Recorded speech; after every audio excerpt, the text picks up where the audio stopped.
All right, peace and black power family. Welcome to another Sarnetta TV House of Consciousness production. All right, we're getting ready to get it in. I'm waiting on the brother, Elder Yarah. They call him Elder Yarah. He's not my elder, but I am more like his elder. So they call him Elder Yarah. We already got Reggie in the backstage, and this is going to be one that y'all don't want to miss. We got the main event coming up tonight, not at 8 o'clock. I want y'all to know the time is 7 p.m. sharp. Zion Lex going up against, oh man, it's Christopher Harris. This is going to be one you don't want to miss, brothers and sisters. So have y'all ass in the building. Tell everybody. Tell a friend, tell a friend. All right? So I just got off the phone with JJ 7000, and he swear to God, he beat the shit out of Tahuti. I told him, brother, you need to go and check the comments. He said, I don't give a fuck about the comments. Now you don't care about comments because when they go your way, you care about them. Now all of a sudden you don't care about the comments. I know why, but it's all good. JJ says he beats Tahuti. I never heard JJ say he lost to anybody. JJ beat everybody. You ask him. You know, it's crazy. It's crazy. You ask JJ, he beat everybody. But this one right here, man, we're gonna see Elder Yarah. I want you to know I got you live. You are on the air. We are waiting on you, my brother. Hey, I'm trying to get to my laptop, man. I need about 15 minutes. I mean, he could start. He could take 30 minutes, and I'll be there in a second. Because it ain't gonna really matter what he say. All right, brother. I don't know if Reggie got that, but if like everybody know, you would be the one that forfeit. You know. I mean, it's not a debate, so I don't think it was what's the forfeit. Forfeit the discussion. You know, it's all good. So go take care of your business, brother. Go take care of your business. If you can't wait a few minutes, I'll be there. He can talk till you turn blue in the face. It ain't gonna matter what he say. I'll be there in a second. I hit the link. I mean, what's the problem with that? All right, go ahead, brother. Go take care of your business. So when I call in, you're gonna let me in. I ain't gonna hear no crap from you. No, right? We hear you now. Okay, so what I'm saying is I'll be there. I'm gonna hit the link in a minute. Okay, go ahead. I said, he can go ahead and start. It ain't gonna really matter what you say. Go ahead, brother. Go ahead. Yeah, I'll be there in a second. All right. All right. So we hear the cocky Yarah saying it don't matter what Reggie say. He's coming in with the smoke. So we're gonna find out. We're gonna find out if that's what it's gonna be. You know, these Hebrews, man, they just swear they got it all down packed. My brother, Dr. Reggie, what's up, man? You all right with this? Yeah. He's no different than any of the other Hebrews. I think they should all get got a little staticky coming from your joint. It's staticky? Yeah. What? Oh, wait, hold up. Let me just check again. Wait, let me just check the mic. Make sure it's the right mic. Settings. It sounds good now.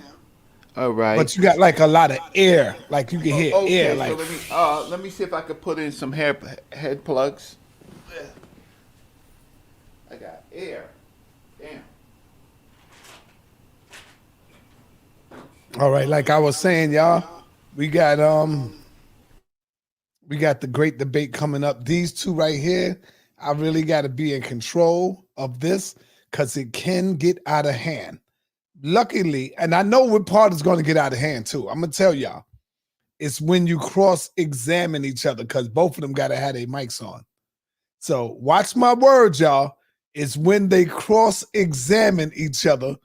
That's when it gets out of hand. So I got to be on my P's and Q's on this one.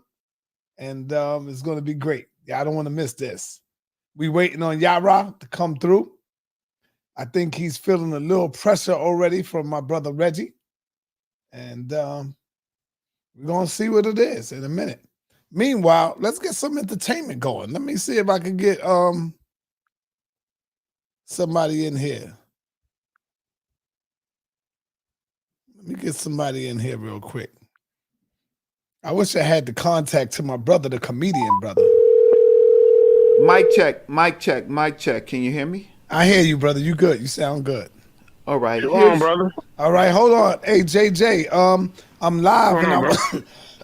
I'm live, and I was just telling the people that you already claiming the victory over Tahuti. Why do you feel you beat Tahuti, brother?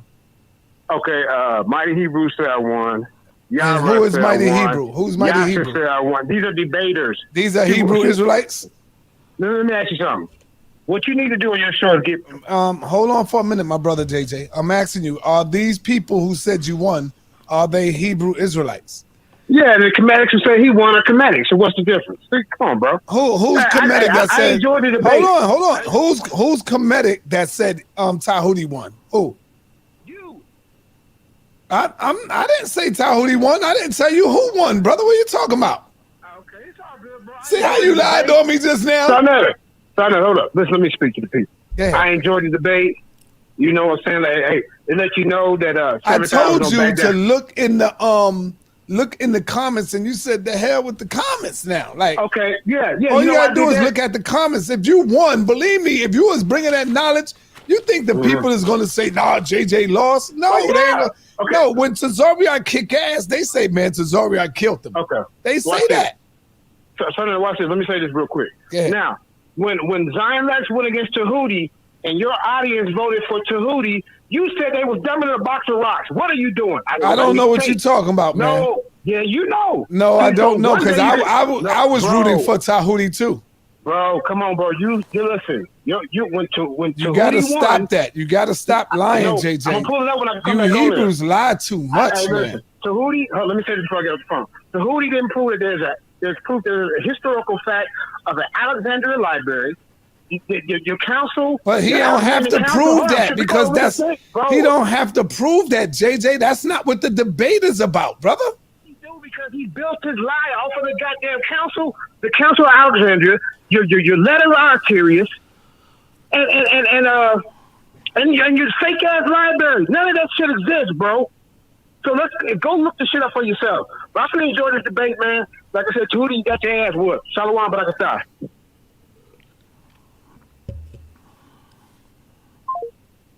All right, so y'all heard JJ. Y'all heard JJ. He ran. Yeah, he ran real quick. Run.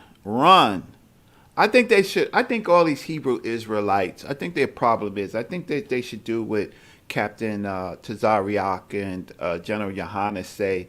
They need to get their asses. Why are you running? Why are you running? Why are you running? I don't know how you do that, son. How you get those sound bites, but but I think they should all get under General Yohana and Captain Tazariak and Captain Katazak. I agree 100% because you know why, Reggie? Yeah. If ISUPK was to come back under the commanding of the Hebrews, I think the Hebrews would be more disciplined. Yes, I think so. You know, they would be more disciplined and jumping out the window and all this old crazy shit that they do. They damn sure need some discipline in their life. With all this shit, they say they love the Most High, Reggie. They love and respect the Most High, but they don't got no goddamn discipline in their life at all. What have you learned from the Bible, brother? I if you ain't learned respecting your brother, discipline, organization. You ain't, brother. Yeah, you ain't do They that. need to be organized so that they don't want to get under ISUPK, right? Which is coming from One West, right? General Yohana is the surviving. The other brother passed away. The other brother that was in the other section I know of what you're talking ISUPK. He passed away. So General Yohana, the Lord, their God, decided that General Yohana should live and the other one should be brought back into the ground and wait, right? Right. And so now we have all of these renegade Hebrews actually messing up, Hebrew Israelites messing up One West. They are actually messing it up. So Elder Yarah is just one of them, and JJ is another, and go on and so forth. And I also think that the rest of them should get under Zion Lex. I think they should get under Zion Lex. Zion Lex is, though I don't agree with a lot of things that he says, he is organized. He does do research, right? He does speak Hebrew. Sarnetta, what does I don't understand these Hebrew Israelites. They speak English. They don't want to learn Greek. They don't want to learn Hebrew. They don't want to learn Aramaic. They're comfortable with the King James Version. And so that's what they pull from. And You heard me ask Black Jesus Minister yesterday. No, no, I asked JJ the question. I said, is there a big difference between the original text of the Bible and the King James Version of the Bible? Don't you know that he said no, brother? He said no, Reggie. He never looked. What the hell? He never looked. And he wouldn't even really be able to. And now, see, the smart answer to that would have been like, I don't know, brother, because you don't know the original language. How can you even answer the question unless you know the original language, and then you can read both of them, right or wrong? That's correct. And so, like I will say, probably when I have time on this debate, most of these people are converts. They were Christian first, right? And being Christian first, meaning they put their mothers and fathers and great-grandparents and all that to death when they are Hebrew Israelites, because they can't bring them into the Hebrew Israelite doctrine, right? So their parents, if they're still Christians and great-grandparents and great-great-great-grandparents, they put them to death. They are converts. So they don't. So who's a man who doesn't care about his parents? Who's a man? Who's a woman that doesn't care, that separates themselves from their family, right? In a doctrine that says that they can be put to death. I don't have a religious doctrine, so my parents, great-grandparents, great-great-great-grandparents in my family line, they will not be put to death in any afterlife because I don't have a religious doctrine. But they have a religious doctrine, so while they're saying that the God is going to put you to death, Sarnetta, and put me to death, the God put their parents. Hey, yo, hold on. Hey, Chef, I'm live. I'm on the air. I got Dr. Reggie in the building. What's up, brother? What's happening, brother? What's happening, Dr. Reggie? Peace 10 toes down, brother Shaft, my brother. I called your ass like 4 hours ago. You just calling me back, brother? I was asleep. Can the brother get some rest? Yeah, because your monkey ass be coming in the house at 3 a.m. I told you about that, man. That's right. I'm grown. He's making up for time, Sarnetta. He's making up for time. Chef, let me tell you. I called you because I seen Wax Dog video. And in the video, it was you, Gotti, and some other dudes. Yo, I was blown away when I seen Bullis Gotti call his grandmother. Yes, sir. Called his grandmother to be on to answer his question, to fight his battles, brother. Yeah. I said, what the fuck? Who the hell do this type of shit? I couldn't believe that. Yeah, believe it. He called you out his grandmama. Come on in to defend it to my grandmother. Yo, Reggie, his grandmother, he went and got his grandmother, bro.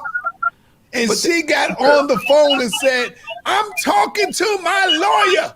I'm going to get all of you. I said, oh, my God, Gotti, you really played yourself on this one. Yeah, man. Yeah. How the fuck you make a nigga do that, Shaft? How you do that? God damn. I make them cry. I make them get their grandmama, all kind of shit. Oh, man. That was bad. That was ugly there. Shout out to Wags Dog for putting that up. All right, bro. Let me go, brother. I got Reggie getting ready to get into a heated discussion right now with a Hebrew Israelite. Where you at? In the crib? You in the crib? I'm in the crib, brother. I'm in the crib. I'm gonna come over there, man. Nah, hey, man. I'm doing the show. I don't care. I'm gonna get on it, man. I'm gonna give a show. No. You can't do a show because I got to listen. I'll see you tomorrow or something, brother. I got a powerful debate coming up. All right.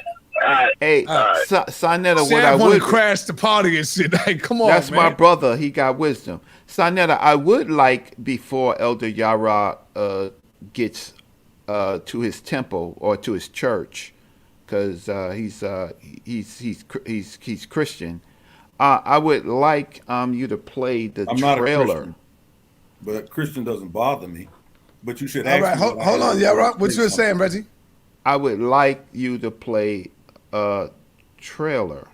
The trailer, because the trailer says some of the things I said and some of the things the trailer? that he said. The trailer that you put up the other night. Oh, I don't have that. I threw it in the garbage. You know, I want to try to keep my drive clean. Once I played it, that was it. So we can go on. No, it's on one of your YouTube channels. Go ahead and play it, brother. I don't know. You can play it. Share your screen. Yeah, I'm gonna see. I'm gonna find it. So, Elder Yarah, you were saying that you are not a Christian. No, but I don't mind being. I'm not a Christian in the sense of the European Christian. But all right, everybody, hold up for a minute. Let me do this because I see Elder Yarah's here. So, family, peace and black power, family. We are in the building. Elder Yarah coming up out of the minor leagues, and now he is in the big leagues, and we're going to see what he got. Should he go back down to the minors after this discussion here? That remains to be seen. Dr. Reggie have been in the big leagues years ago. He's been out here on fact-finding missions, also have been to Africa several times and been traveling with Dr. Ben, some of the foremost powerful scholars that we have amongst us today, and Dr. Leonard Jeffries, Professor James Smalls, you name it. Dr. Reggie have been in and out of all of these camps. I have met Reggie when I was with Dr. Khalid Abdul-Muhammad. I used to see Reggie all the time. And all I can say to you, my brother, Yarah, you got your work cut out for you right now, brother. You're going up against a foremost powerful researcher, and this is going to be like none other. Hold on, let me finish doing my thing. Save that, bro, because you already got me with that minor league crap, bro. But brother, you did come out the minor league. It ain't like you. I just want Reggie to start talking. Okay, all right. So hold on, and here we go, right here. When two cultures collide, which one will stand to liberate the black community? First of all, I need to acknowledge why this debate is necessary. Black News 102.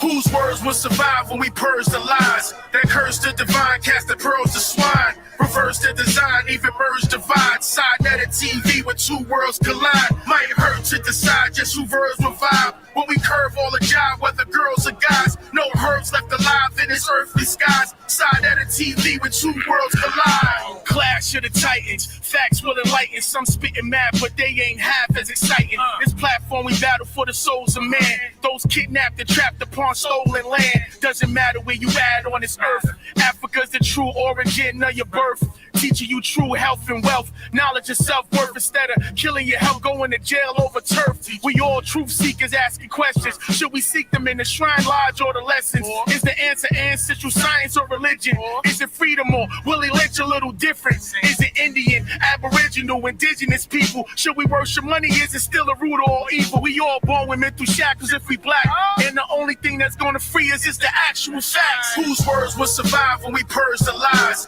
that curse the divine, cast the pearls to swine, reverse the design, even merge divide, side net TV when two worlds collide, might hurt to decide just who verbs will vibe. When we curve all the jive, whether girls or guys. No herbs left alive in this earthly skies. Side at a TV when two worlds collide. Is it the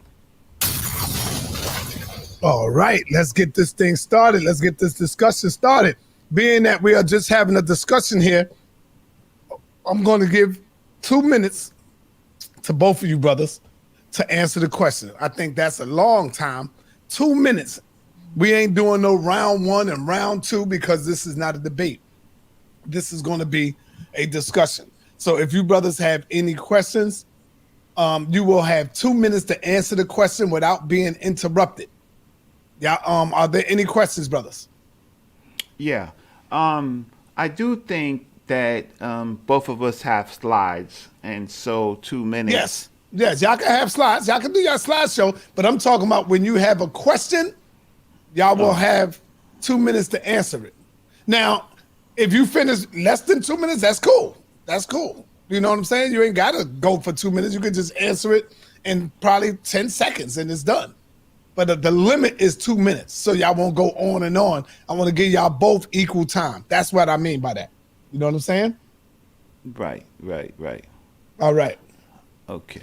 So with that being said, who would like to go ahead and start the conversation first? It's up to you. I could flip a coin. Man, it doesn't matter to me. I mean, he posits his position that whatever he doesn't think exists, I mean, he can go first. It doesn't matter to me. If that whatever he needs to do that'll help him, let him do it.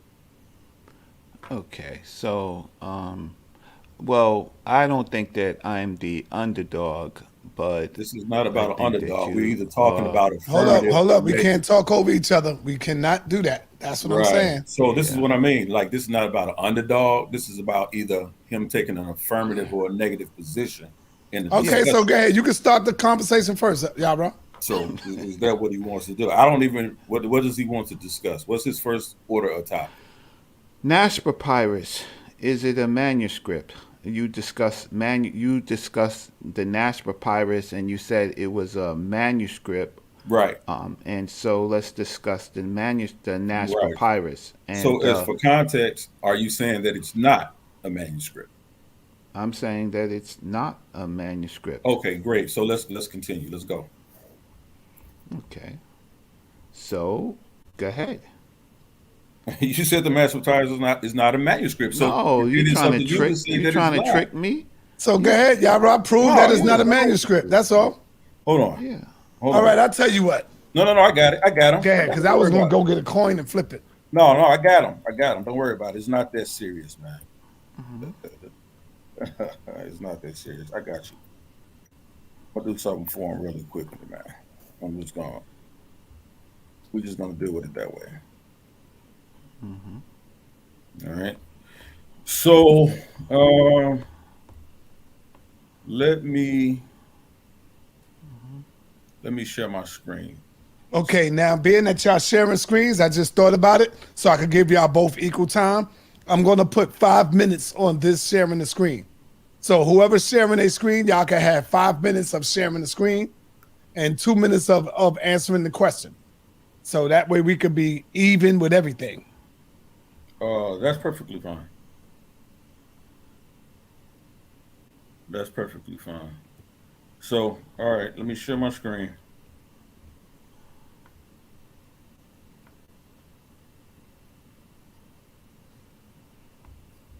All right, let's do it. All right, I see your screen. Are you ready, Yarah? Yep, absolutely ready. All right, hold on. All right. Your time has started. Go ahead. All right. So, Brother Reggie's first question to me and his contention is, and taking a negative position in this part of the discussion, whether the NASH Papyrus is a manuscript or not, or considered a manuscript by scholars. Well, Reggie just stated that it's not a manuscript. Where here we are, University of Cambridge Digital Library. Reggie, do you have any contention with the information that's posited by Cambridge University? Do you consider them to be credible?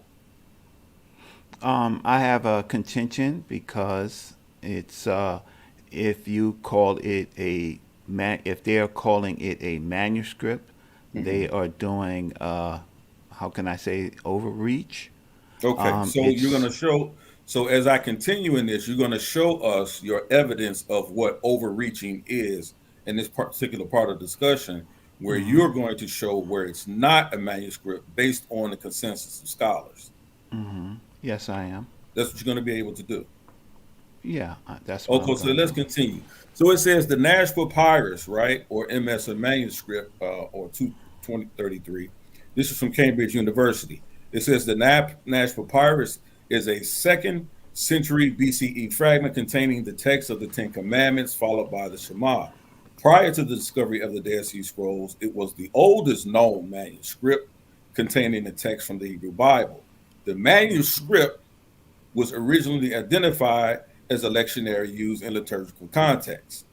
Due to the juxtaposition of the Decalogue, probably reflecting a mixed tradition, a composite of Exodus 20 and Deuteronomy 5 with the Shema prayer, Deuteronomy chapter 6, verses 4 through 5, it has been suggested that is in fact from a phylactery of Teflon used in the daily prayer, purchased from Egyptian Daily and Antiquities 1902 by Dr. Walter Lewin. NASH, this is where we get the title of the document, the NASH Papyrus, and presented to the library in 1903. So clearly Cambridge University, who have a consensus of scholars who look at this, who are well noted in the halls of academia, clearly describes the NASH Papyrus as a manuscript. So let's look at the definition of what a manuscript is. All right. Dr. Reggie, do you have any objections to a definition being used from the Merriam-Webster's dictionary? Or would you like for me to go to Cambridge Dictionary? You can go to we can accept that. Okay, you can accept Webster's, Merriam-Webster's. All right, we're going to take their definition of what a manuscript is, Reggie. It says a written or typewritten composition or document as distinguished from a printed copy, right? So the NASH Papyrus, as we see, is not a printed copy. It's a handwritten copy, right? A written or typewritten composition, which is what we know the NASH Papyrus is a composition of the Shema from the Torah, parts of the book of Exodus, parts of the book of Deuteronomy, as well as the Ten Commandments. These are handwritten compositions or a document distinguished from a printed copy, right? So clearly, by definition, the NASH Papyrus, going back again, is a manuscript. So with that, Brother Reggie, I'll allow you to bring your negative argument with sources that clearly is going to state and show that this is not a manuscript by definition that you agreed to. Okay. By the definition that you gave, according to those sources, it is in fact a manuscript. However, the manuscript that you correctly said that it is a manuscript is also simply just fragments. The major part of the conversation that we were having is the significance really of the NASH Papyrus as being a book, a document of works. So I'm going to just share my screen. Give me a second. Great. So since it is what you call a manuscript, and this manuscript, we have to go into what is it. So let's just go into what this manuscript is. So let me just share my screen. Because my contention is with you Hebrew or Hebrew Israelites, and I'm not so sure yet what you are, Hebrew or Hebrew Israelite. This is how, in fact, that you attempt to misappropriate, embezzle, thieve other people's culture. So can you see my screen? Yes, it's up. Right. So my position is that that it is fragments. right? And it is not really a manuscript. I think that they are trying to give this document more than what it is. And basically, what it is fragments of a text that includes parts of the Ten Commandments and parts of another document. And it is basically really called a papyrus. And this papyrus doesn't help your argument whatsoever as to it being, except for it being old. It has nothing to do with West African anything. The Hebrews in West Africa has nothing because it never made it there. But if these are the fragments of what you are calling a manuscript, then fine, it is a manuscript, but it has no significance whatsoever to our people. It consists of 4 fragments. It's a papyrus. That is really the technical term. It consists of 4 fragments, all of which fit together. The largest is nearly 2 inches across and about 4 inches long. It appears to have been doubled up into a packet. A portion of upper margins not shown in the paragraph is still preserved, and one of the smaller fragments contains a portion of the right hand margin. The handwritten arranged in the column with an average of a little over 30 letters a line. The greater part is 24 lines preserved. So when the other part of this so-called manuscript, which is really a papyrus of 4 fragments, the fact of the matter is, since you brought it up, can you read any of it? Since I brought it up, no, I don't have to read any of it because Okay. the also contention is this, Dr. Reggie. No, he ain't asked you if you have to read it. He asked you, can you read it? No, don't worry about it. Hey, Sonetta, I don't need you while I'm talking to him. Let me address him. So when we're talking about your premise, you stated at the beginning of this conversation that your premise was that the NASH Papyrus was indeed not a manuscript and that you were going to present information that this was not, in fact, a manuscript. Well, now you acquiesce into your premise going further. You acquiesce to my position that it indeed is, in fact, a manuscript. But that's because it's fragmentary that somehow it's not a manuscript. And so then you postulate this has nothing to do with our people. So this is you involving yourself in a lot of gish gallop here, right? Which is a logical fallacy that you continue to do as I continue to talk to you and have these conversations, Dr. Reggie. The issue with you is that you don't know what you're talking about. And if you're saying, again, that fragments aren't considered manuscripts, then again, I don't understand why you're attempting to have this conversation with me when you're clearly not prepared to do so. Because you're in your context of your conversation, you said 4 different contradictory things. You contradicted yourself. When you say it's not a manuscript, then you say, well, yeah, it is a manuscript. Is that not you presenting us with a contradiction, Reggie, within the last 3 minutes? Absolutely not. Okay, so yes what is no? your Is that source? a contradiction? I said I answered your question. So now, Elder So let me show you Yarah, my source. no, Let me show okay, you my so source. Elder Let me show you my Yarah, source. so yeah, so that's what I was Yeah, gonna let me ask show you. you my source because he's not qualified to have this conversation, and that's just what this is at this point, right? So let me share my screen. Let me share my screen with this dude. Oh shit! Let me share my screen with this dude. Right? Screen sharing. I'm sharing this right here. Can you see it? Yes. Yeah. Right. This is what he doesn't understand, right? He's a child. Okay. So here we are. This is Yale University. You have any issues with Yale University and a scholarship? You can read what it I says. just asked you, do you have any issues with Yale University as a source? I may. Okay. Can So you, it says you fragments just read at the source. Yale. Read what it says. I'm reading to you the Fragment Project, right? Fragments at Yale, right? It says Fragments at Yale is a project designed to explore medieval manuscript fragments. So again, we have Cambridge University, one Ivy League school, another Ivy League school with the consensus of scholars in Yale, clearly stating that fragments are considered manuscripts. I gave you the definition of what a manuscript is. Now you want to say that it's not a manuscript based on what? Because it's fragmentary.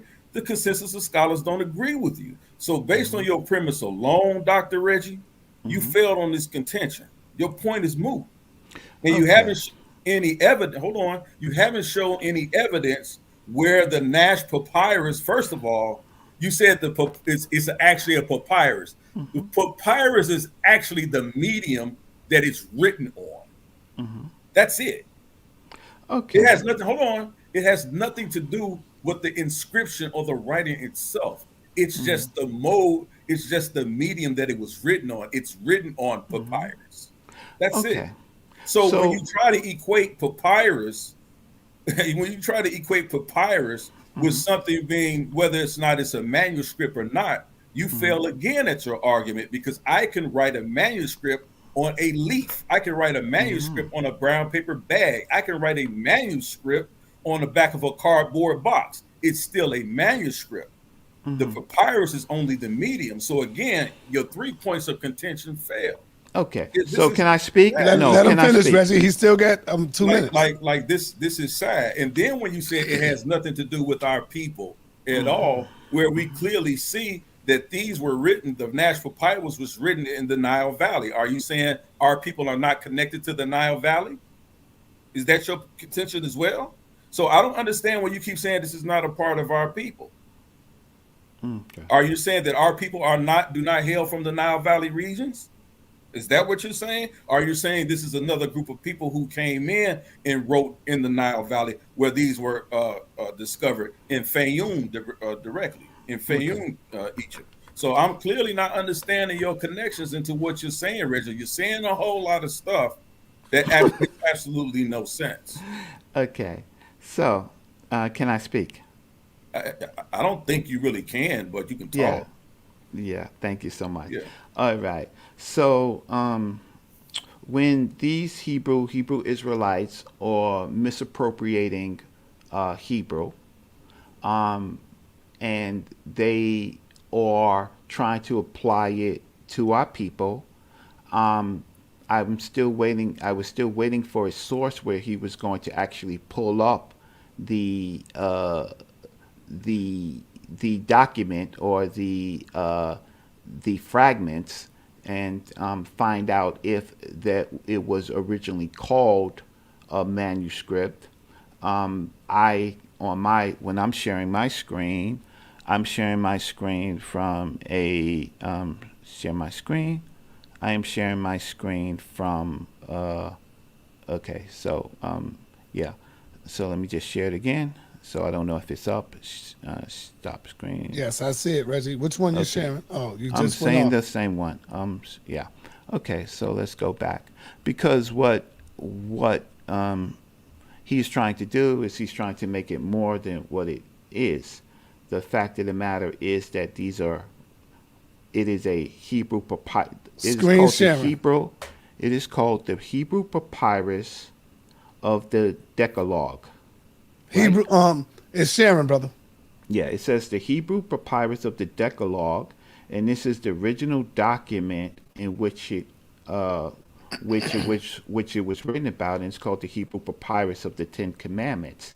That is, and it's in the Jewish Quarterly Review, right? And this is the source. Now, apologists and others, what they will do is they try to make it bigger than it is, but this is all that it is. What do you mean by bigger than it is? I'm still talking.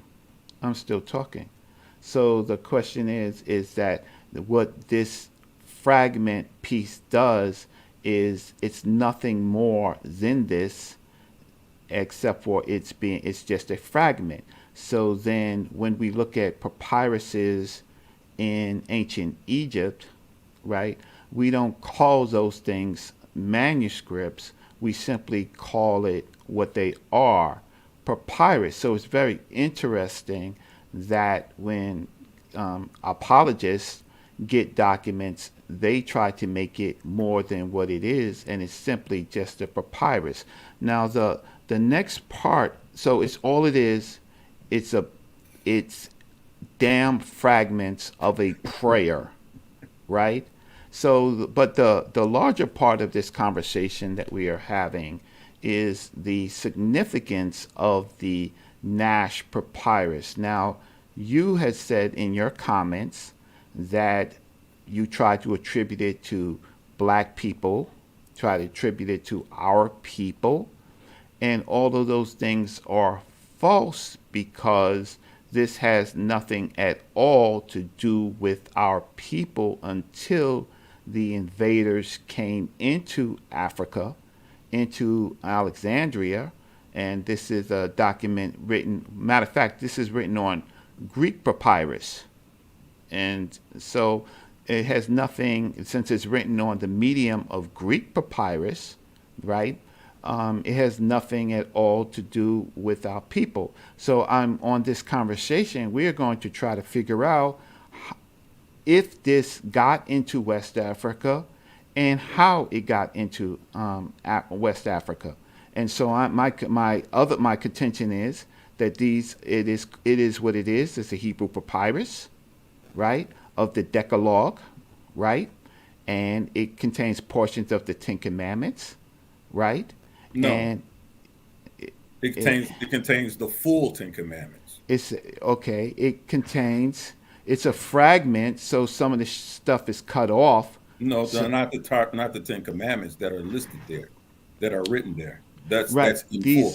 You didn't read it, did you? These are, but what I am trying to say is that there are pieces missing to it. Not so of the Ten Commandments.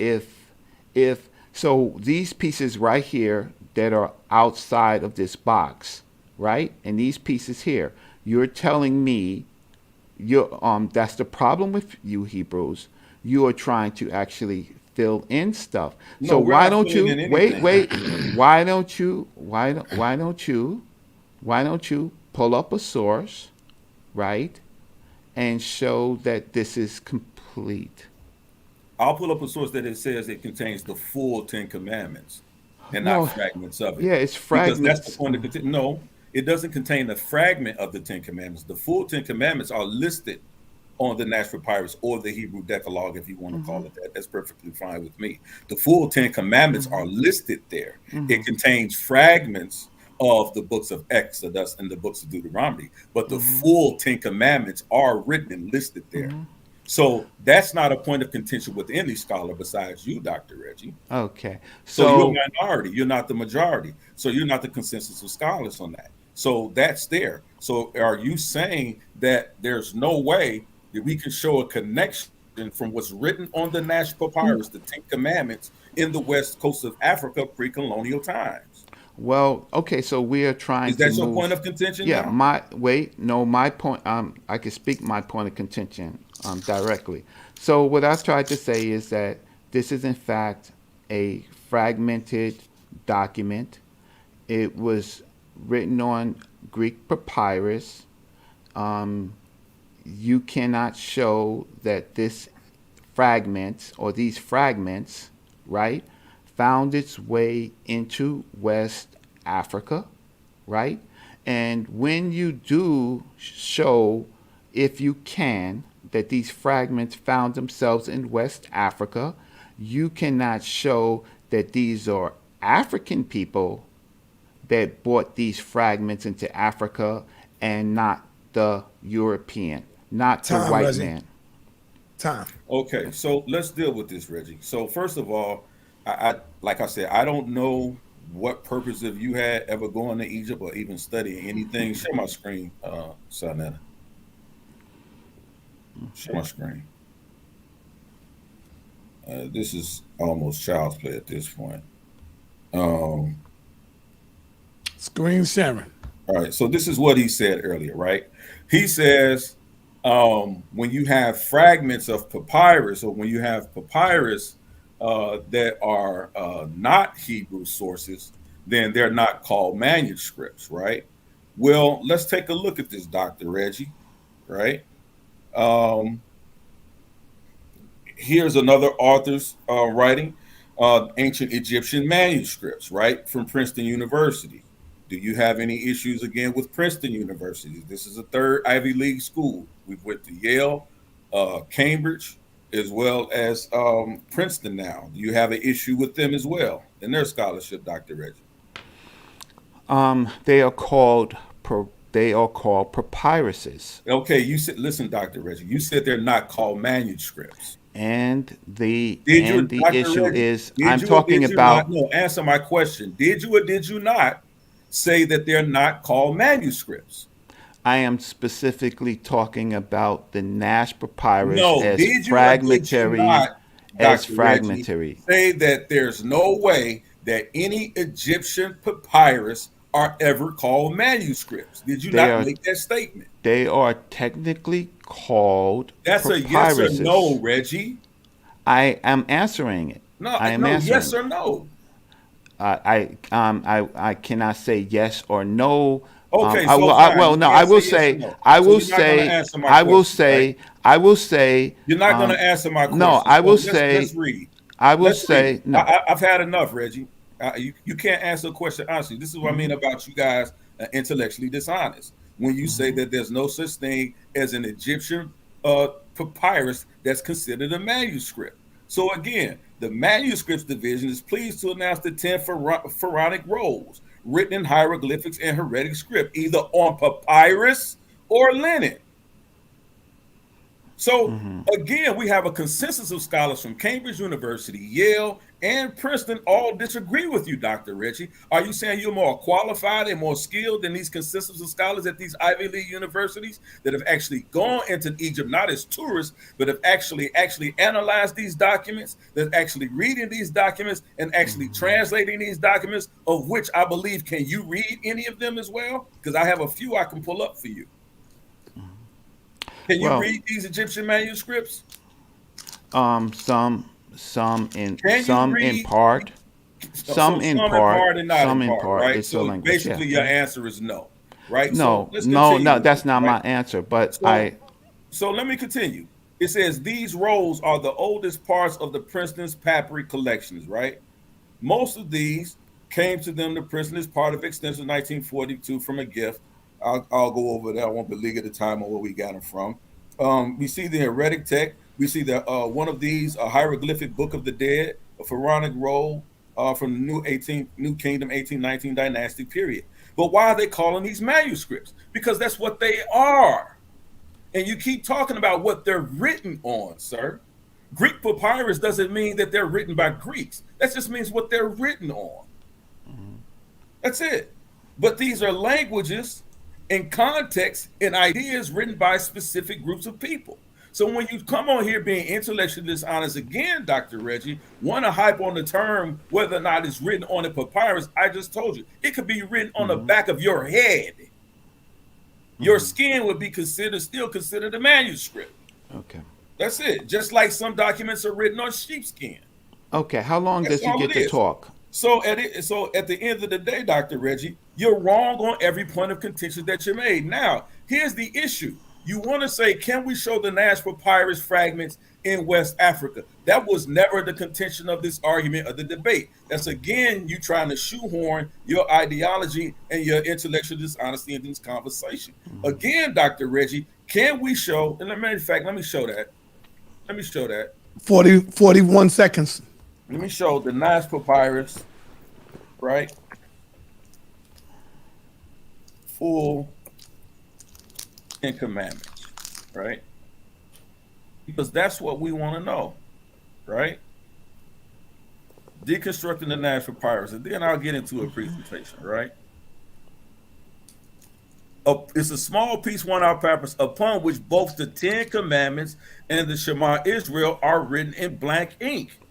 So we know, and here's a source, Burkitt, page 393, for anybody who's looking for a source, right?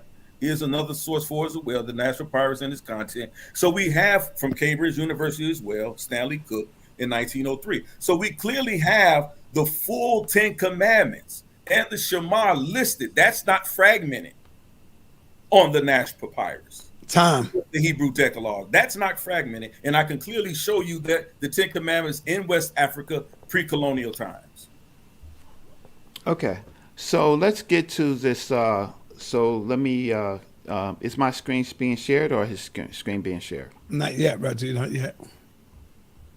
Okay, so let me see if I can share my screen. So let's get to this other. Let's get to the other part. And my contention is still that it is a papyrus. It is fragmented, and my contention is that it has nothing at all to do with you, right? Calling yourself a Hebrew Israelite. And so let me get into my slides. So I'm going to share my screen. Okay. And so basically what in fact you are is in this conversation. Screen sharing, time stop. Great. Okay, so let's just get into the beginning of this part. Is that okay? So when we start talking about does it belong to our people, right? I'm not so sure you speak Greek or Hebrew or any of that, right? So you're attributing this to our people. I don't know if you're obviously you're not a Orthodox Hebrew, or you might seem more like a Hellenistic Jew, right? Or you probably not are a Hellenistic Jew, because in the Hellenistic Jews they were the ones who, well, you may be, who was trying to kill the Hebrews that believed in Christ, right? So the Hellenistic Jew, you could be, or you a Christos in Acts 11:26. You probably are a Greek Christos, or you connected, or you part of the slave trading Jews of Africa. I don't think that you are, but I think that you're a culture vulture and you will attribute the Jews in Africa as Hebrews, right? Or you are a Negro Jew in Africa. We're going to talk about that. Or you are a converted Negro Christian, possibly, right? Or you are a Pentecostal Israelite like F.S. Cherry or William S. Crawley. Or you that, right? The problem is, or you're a converted Hebrew Israelite, or you that, or but you're obviously not a Torah only based black Hebrew like Zion Lex. So what you are doing is in your conversation is that you begin this thing of misappropriation, right, of the Hebrew faith by yourself, who are Hebrew Israelites who actually believed in Christ or Messiah. Can you mute your mic? Hey, man, can you mute your mic? No, I asked you, can you mute your mic? So I can't hear you, right?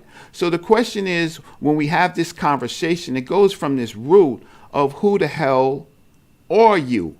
And I am saying that you are misappropriating information from the Hebrews to make yourself who you think you are.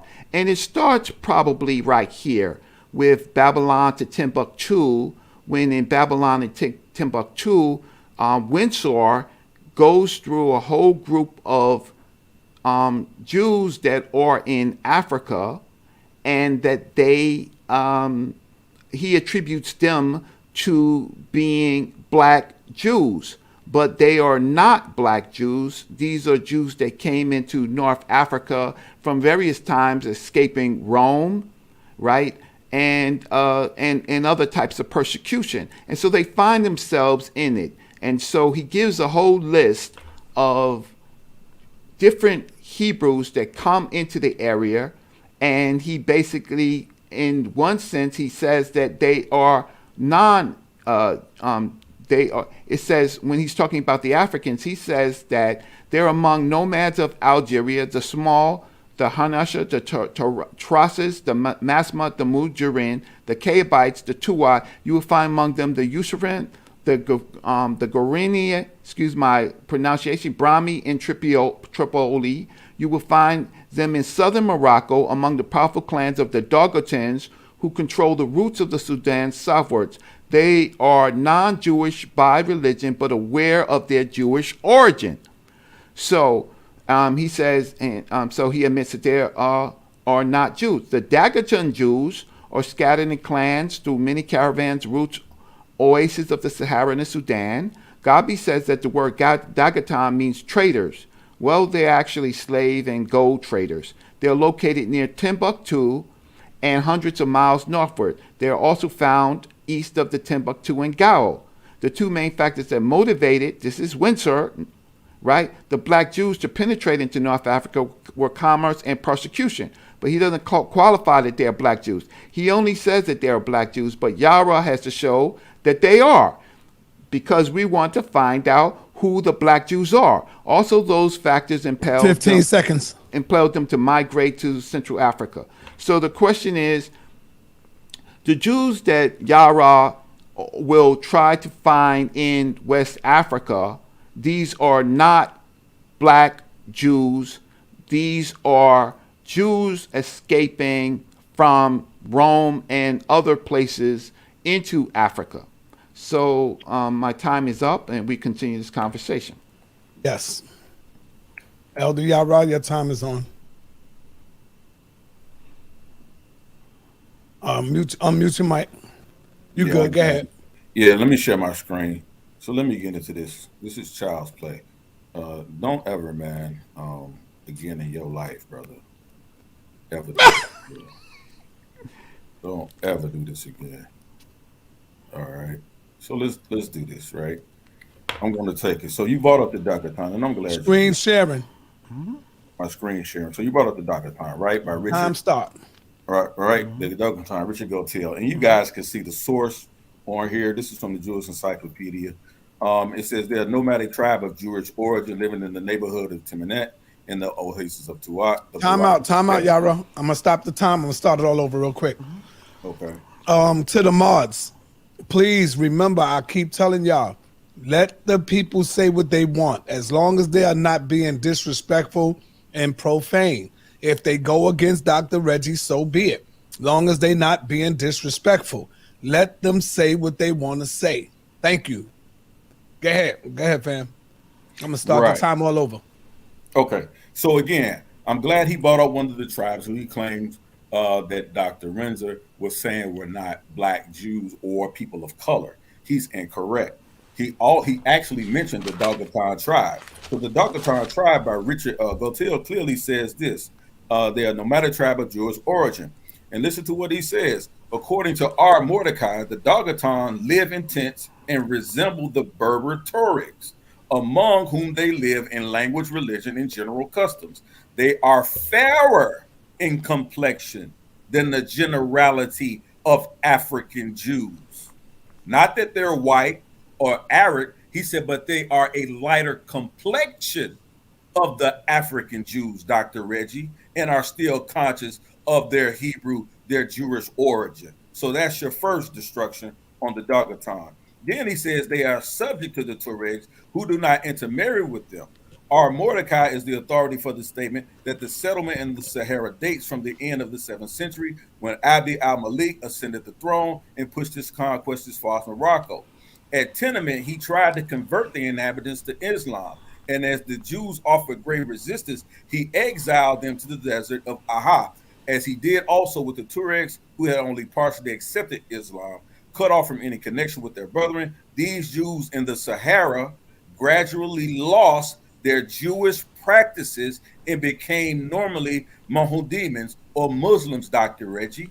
This is why you don't see a continuation of Jewish ritual and practices, because of their acculturation. They were acculturated or absorbed into the Muslim faith, right? But they're clearly Jews. These are not white Jews. These are not white Arabs. These are dark complected people who were living among the Africans. Let's continue, Dr. Reggie. These statements of R. Mordecai eventually rest upon some foundation. The Arabs driven to Aha are to be identified with the Makari, mentioned by Erwin Del Ara, that's Tuareg, among them whom a few Jews are said to still dwell. also speak of many free tribes in the desert regions who are Jews by what, Dr. Reggie? Race. Jews by race, not conversion, but Jews by race. So that throws out your conversion argument. But who are gradually throwing off Jewish customs and have apparently accepted Islam. Among these tribes, he says again, are who? What was that tribe you mentioned, Dr. Reggie? The Dagatan, numbering several thousands and scattered over several oases in the Sahara. Show me a white man in the Sahara, Dr. Reggie. From 7 AD to 1200 AD. Show me a white Jew. You're not going to find one. Show me a European Jew living in that area during that time. You're not going to find one, Dr. Reggie. It doesn't exist, right? Even as far as the river, the Avila, or the Niger, especially living on the Niger River, Dr. Reggie. These are not white Europeans. What is wrong with you? He says also that they are very warlike and in constant conflict with the Tuaregs. According to Horowitz, the Makara mentioned above are also to be reckoned as one of these Jewish tribes. These are black folks living on the Niger River. Ain't no white man living on the Niger River in 70 AD. Stop playing with us, bro. We're not doing this anymore. Here's the source. Jewish Encyclopedia.com, articles 485 on the Dagatan. Let's continue. It seems to be little about that the Jewish blood has largely been mixed with that of Berbers living in the Moroccan and Algerian Sahara. In fact, the Berbers are said to have been at one time Jews. According to another tradition, they are descended from the Philistines driven out of what? Canaan. There is a tradition that Moses was buried in Timon in the presence of a large number of Jews in that part of Africa. 1 minute. Not only by the many sacred places and shrines bearing biblical names, which are holy to the Mohammedans or the Muslims, as well as to the Jews, but also by the presence there's a large number of Jewish sagas, which Bassett has collected in the work cited above, right? So certain Berber Jews tribes for a long time of the Jewish religion. So you can see semi-nomadic tribes of Israelites devoted entirely to agriculture. So Dr. Reggie, what you're talking about is clearly out of context. You brought up Windsor Rudolph. It says Windsor Rudolph traces a primitive Judaism and latter found in the Sahara Desert from Senegal to Somaliland, Dr. Reggie. Show me white folks living in the Senegal, in Senegal, practicing Jewish from 70 AD to 800 AD. Is it my time? That the ancient abode of the Shanghai tribe shows history of Za el Yemen, who came to Kuka even after the diaspora about 800 AD, established a line of kings known as the Jah and the Dia dynasty. The first Sudanic dynasty in West Africa was headed by a black Hebrew. That's what it says, Dr. Reggie, black Hebrew. No, Dr. Reggie means he came from Yemen. So when you say that, Dr. Is it my time, Sonetta? Reggie, relax. I got you. I got this. Black Hebrews. When he say he didn't describe these people as black Hebrews, Dr. Reggie, you're fallacious on that as well. So every bit of attention you've brought out, you fail. Time. Go ahead, Brother Reggie. Okay, so I'm going to share my screen. Thank you for that, Elder Yarah. So thank you so much for that. So let's just share the screen. And what's on my screen? Screen is sharing, Reggie. You ready? Yeah. Okay. So let's get into this so-called issue of Negro Jews. And I'm going to call them Negro Jews because that's the term that they were called, right, before you call them black Hebrews. Okay, so it says Jewish Negroes, right? From the Reverend Dr. Philip, missionary in North Africa, gives the following details concerning the country. A Russian Jew, resident of Medea, gave him information concerning a great number of Israelites inhabiting the oasis of Sahara and dwelling also at Bathor, Bisrat, the Targaret, Basra, Bien Uzab, Lugas, etc. There are in each of these places as many as 100 families and even some more. So these are the groups that's there. In one place he found 600 families with numerous synagogues and about 100 copies of the law written upon parchment, some of which were more ancient than ever. But this is not all. A curious details reached Dr. Philip of another source, a Jew who had accompanied a Jew who accompanied a German traveler as far as Timbuktu, found near the boundary of King Bambara a large number of Jewish Negroes. Nearly every family among them possesses the law of Moses written upon a parchment. Although they speak of the prophets, they have not their writings. Their prayers differ from those of the other Jews, those that I'm talking about, the white Jews, the progenitors, and are committed to little leaves of parchment stitched together, fragments, and containing numerous passages derived from the Psalms, like the NASH Papyrus, right? These Jews have mingled some of the superstitions of oral law. He loves to talk about oral law, which they had not committed to writing, which those of their neighbors, the Mohammedans, right? The explanation, they enjoy equal liberty with other of the African chiefs and have their synagogues and their rabbis. Their explanation, which they give of themselves in connection with their black skin, is that after the destruction of Jerusalem at the time of the first captivity, some of their ancestors, having neither goods nor lands, fled to the desert. The fatigue which they endured was so great that nearly all of the females died upon the way. The children of Ham, the African, received them with kindness, and by intermarriage with their daughters who were black. First, this big distinction of people who are not black and black communicated their color to their children. Their children became generation by generation of a deeper hue until no difference of color now distinguishes the children of Shem and those of Ham. The form of the features, however, is very different from that of the Negro around them. These are highly interesting facts and create a strong desire that the unexplored regions may aspirely open to intercourse with the civilized world. So in the Jewish Chronicle, right, you can find this particular, and it was populated here also in the Weekly Raleigh Register of North Carolina, but it all comes from this document over here, where they had the propagation of the Gospels to the propagation of the Gospels to Africa. They also had the propagation of the Gospel among the Jews. And so this is in this document of 1852. So what I have described is the intermixing of those peoples who are not considered black with the daughters of the Hamites, till after generations,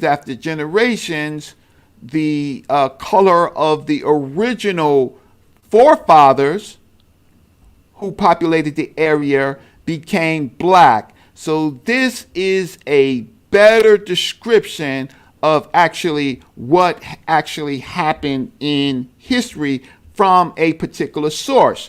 Then we go into this this whole notion of who were these Jews that were not black. We have the Jews of Balad al-Sadun, West African Jewish communities. Just because it's West African Jewish communities does not mean these slave traders were black. So then we have the Rabbi Mordecai Abba Shiro. Sorry, I can increase my screen to see him, and him and a group of brothers who were slave traders and traders among this period. This is Rabbi Mordecai Abi Siror, 1870s to 1860s, the last rabbi of Timbuktu. Wow, I get hit on the mark. No. You could have kept going. I would have gave you a little leeway like I did Yarah, but stop. Okay. So with a little leeway, these are in fact the Jews that he is claiming are West African Jews, intermixing with the Hamites, right, and creating this admixed race of groups of people who may call themselves Hebrews, but this has nothing to do with the damn Bible, the Christian Bible. Has nothing to do. So if that's my time, I'll stop and we'll continue. All right, time. All right. So I don't want to ask each other no questions before the closeout goes. I just want to share my screen, and I want to All right, let's go. Slide he just read.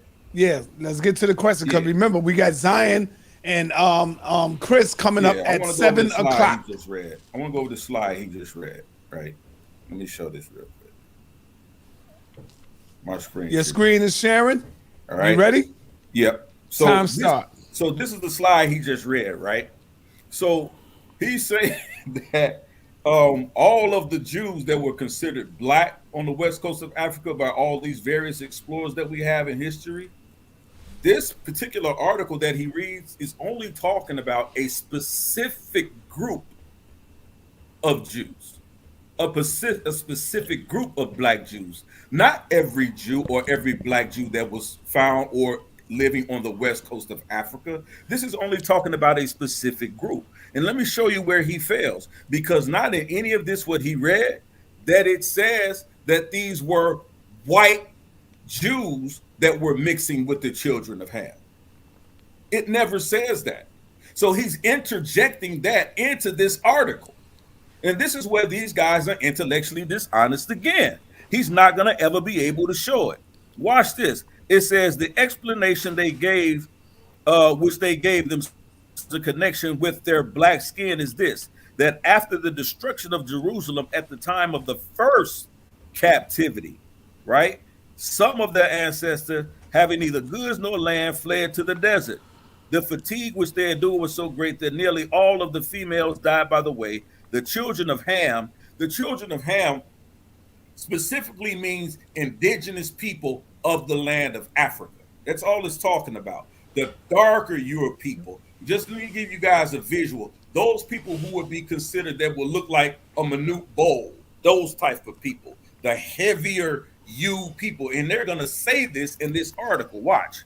It says that was so great that nearly all of the females died. The children of Ham received them with their kindness by intermarriage with their daughters who were black.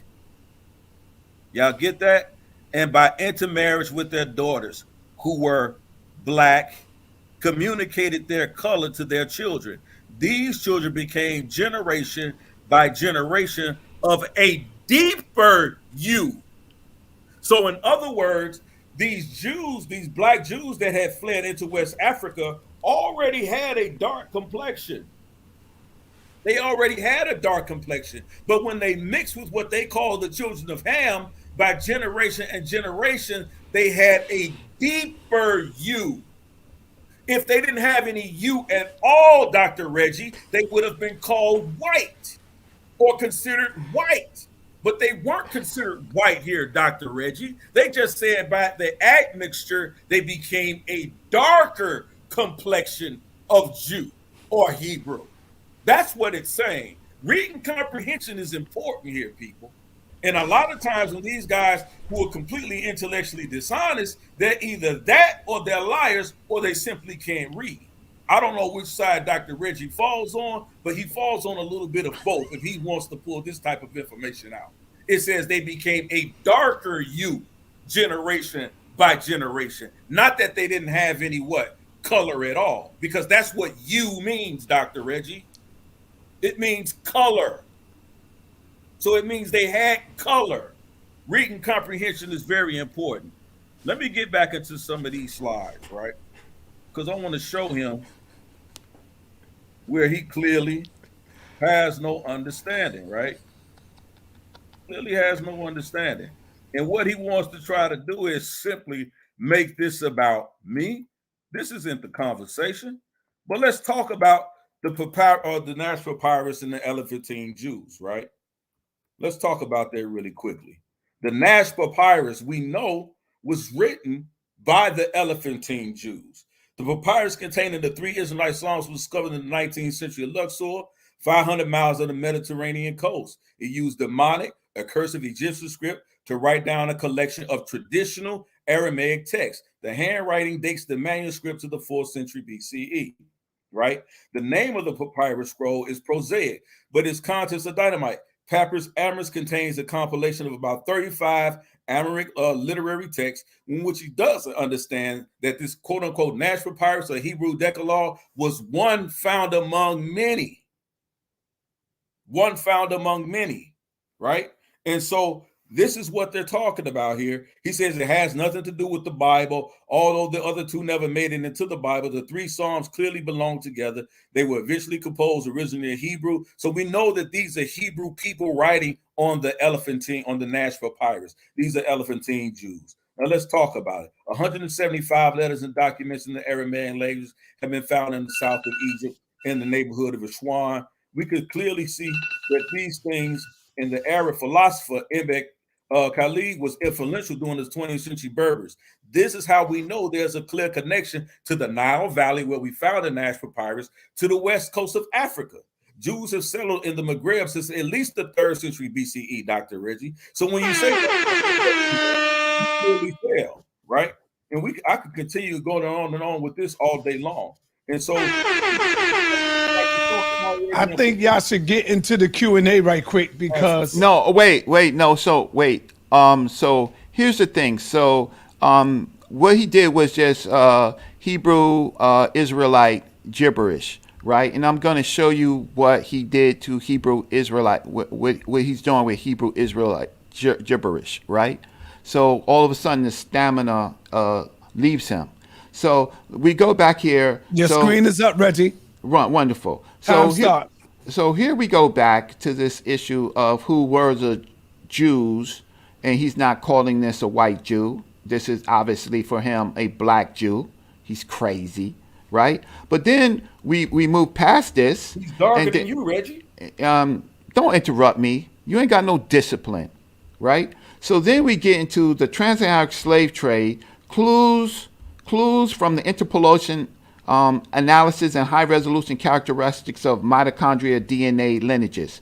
Black slaves were bought by Berber Arab, and that included Jewish merchants, mainly to Morocco, Algeria, Libya, and Egypt, through the 6 main routes that crossed the desert. One went to Morocco, etc. From ancient Ghana. This is the path of them, right? A second brought slaves to Tuat, southern Algeria. The other to Timbuktu, Mali. A third passed from the Niger and the Hausa through the Air Massif to Gat and Gadamez. A central route linked Lake Chad along to actual Libya, Morzak.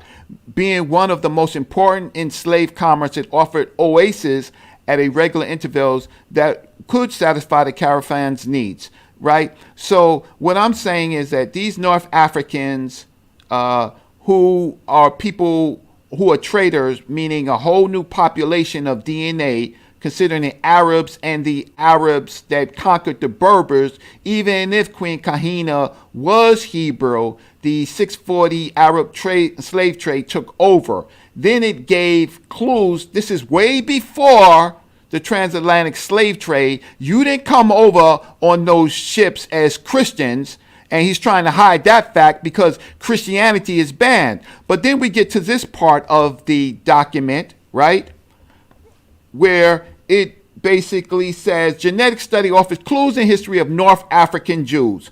The study also shows that these Jews came from 2 distinct groups, one of which is mostly closely related than the other to their European counterparts, reflecting historical migrations. This is from this article in Reuters. Genetic study offers clues to history of North African Jews. Then, so what they're basically saying is that there are 2 groups, and these groups are connected, right? It says a new genetic analysis has reconstructed the history of North African Jews, showing that these populations date to biblical area Israel and are not largely the descendants of natives who converted to Judaism, scientists reported. So these groups of people are other than African people. The article says over here, which is more important, that supplements what I had said earlier, males were sought for a variety of functions: doorkeepers, secretary, militaries, or eunuchs. Black soldiers were seen from Islamic Spain to Egypt and in Morocco. A whole generation of black young boys were born at the age of 10 or 11 and trained to become in the army. However, the bulk of the trade was in females as domestic servants, entertainers, and or concubines, 2 females for every male overall. In contrast to the ratio of 2 males for every female overall in Atlantic slave trade, some harems could be enormous, reaching even in extravagating number of 14,000 concubines. These Arabs and their partners, the Hebrews, right, coming from that genetic pool of Europe, was seeding black females. So what throws him off is that he does not have a document to say that they was black Jews. I have a document that talks about Jewish Negroes. All he doing is running. So black women were used by Arabs, Berbers, and Jews for sex, resulting children would be mixed, right? So the so-called Shemites, right, were mixing with the Hamites, but none of them had the gospel of Jesus Christ. So he is misappropriating, stealing, theft, Hebrew culture to create something. So I'm waiting for him to show in West Africa, West Africa gospels of his Messiah or his anointed one as the slave trade increases or begins. So, and I'm just waiting for that. And so I have more sources from 50 Years in America, a book on essays by Helen Nick. And then I really want to get into the fact of Yahweh and the Ebla Papyrus in itself. I should have done this earlier, right? But this is your Yahweh. This is your Yahweh, right? And this is your Asherah. And I do want to get into the fact that the Hebrews themselves misappropriated Yahweh from the Edomites. And so we want, if we have time, we can get into that. But none of this ain't got nothing to do with Africa, except for being invaded. But my time is up, and I will continue this conversation. Okay. This is your last shot to prove your point, Elder Yarah. What the hell is wrong with him? We're not talking. The title of the discussion is not about showing the Gospels in West Africa. You're talking about North Africa. And all right, hold on for 1 minute. You got your last shot right here, Yarah. And Brother Reggie, you have your last shot right after Yarah, and then we're gonna get into question and answers. And then if y'all want to debate, let's set up a debate. See, y'all would have had a better beginning. I don't even know why this was even necessary for him. It would have been better if y'all would have had a debate. Sonetta, I am not talking. Sonetta, I am not. Sonetta, I am not. Sonetta, I am not talking. I'm not talking.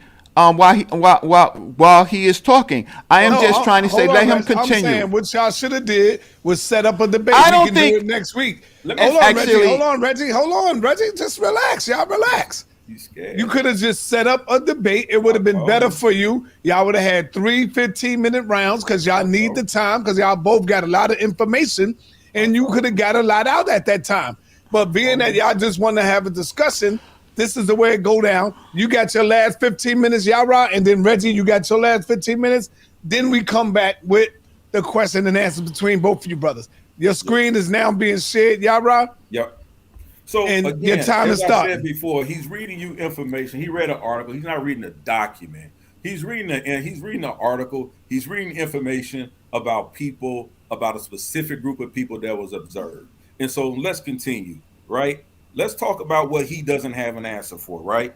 Conrad Maltby-Brun and James Gates Percival, two French travelers from the 18th century. It says, while traveled Africa during the time of the slave trade, Dr. Reggie, and documented the tribes in Africa. While traveling through the kingdom of Loango, which is present-day Congo, they came across black Jews. In their book, A System of Universal Geography, or a description of all the parts of the world, they write, the kingdom of Loango contains black Jews scattered throughout the country. They are despised by the Negroes.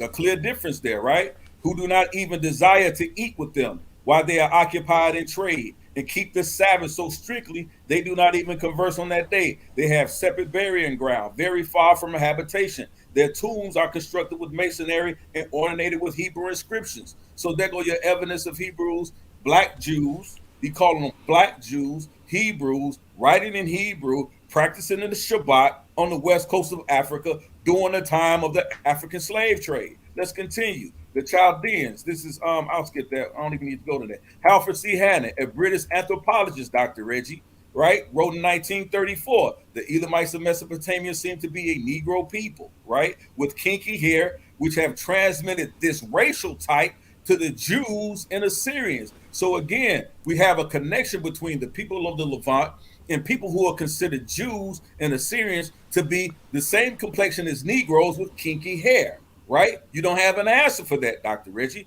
Let's continue. Africans in the Middle East by John D. Baldwin, historian, former senator, wrote in the book Prehistoric Nations. It is now admitted that a people of the Cushite or Ethiopian race, sometimes called Hamites, were the first civilizers and builders throughout Western Asia, and they are traced by the remains of their language, their architects, and their influence of civilization on both shores of the Mediterranean in East Africa and Nile Valley, and Hindus in the islands of India. This is important to understand because we clearly see that these people have a distinguishable difference between the people who we consider Cushites and the Ethiopian race. So when you read about Hamites, when they're referring to these Negroes versus these Hamites, or Black Jews versus Hamites, we know who they're talking about, Dr. Reggie. You don't have an answer for that. Let's talk about it. The Lost Tribes. It says Israelite by Alan H. Godfrey, 1931. Israelite among American Negroes. Here we go again. This is what y'all really don't like to hear. Dr. Alan H. Godfrey postulated position that Black Jews were on the west coast of Africa from Senegal to Angola. Still show me a white Jew in Senegal and Angola. And they, the Jews, were driven to this area from the central Sudan.